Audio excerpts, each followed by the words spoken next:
This week I read a slightly older novel. This is The Wilding by Benjamin Percy. It was actually published in 2010, but I was a little tired of buying new books and wanted to read something I already had on my shelf. In simple terms, The Wilding is a book about 3 generations of men who go on a camping trip in the Ochoco Mountains in Oregon. I don't really know exactly where the line gets drawn between horror and reality, or horror and suspense drama and reality, or something. One of those 3. But perhaps what's most intriguing about The Wilding is the way that Benjamin Percy plays with this line. There have been some recent bear attacks in these woods, and some suspect grizzlies, but Paul, the grandfather, insists there are no grizzlies in Oregon. His insistence turns the grizzly into a kind of mythical monster. This is only enhanced by Graham, the grandson, reading from his nature guide. That grizzlies are practically as smart as humans. Sitting around the spitting fire at night, these grisly details sound like just another scary campfire story. In the morning, Paul, Graham, and Justin wake to find the grass flattened around their campsite, as if something had been tramping around. Something with sinister intentions, perhaps? And it's this intentionality that makes this feel a little bit like horror fiction.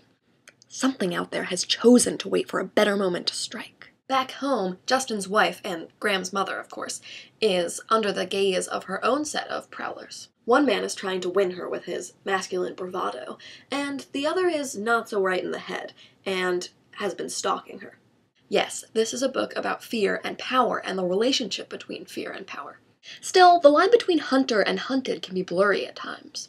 After all, Karen does accept a lunch date while her husband's away in the woods. And what does power really mean in the end? Does it have to mean looking down the eye of a gun, or is it just about the ability to make your own choices?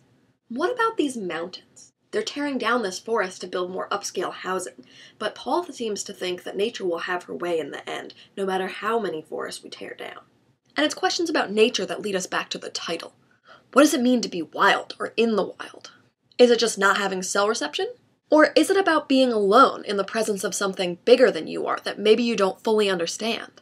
I can't help but be reminded of Little Red Riding Hood as she ventures into the wild and dangerous woods. But it's also important to remember that the scary part of her story isn't really the wolf. It's that the wolf appears to be her grandmother, but really isn't. It's the unfamiliar hiding where she least expected, and then she suddenly finds herself facing this scary creature alone. And maybe another thing we'd like to forget is how we're all, in a way, wolves in sheep clothing. Facing our own wild aspects can be the most trying. In this way, watching these characters struggle to find their own sources of power is the most engaging part of this book. And sometimes, it doesn't come where they expect. That was The Wilding by Benjamin Percy, and thanks for watching Brave Little Books.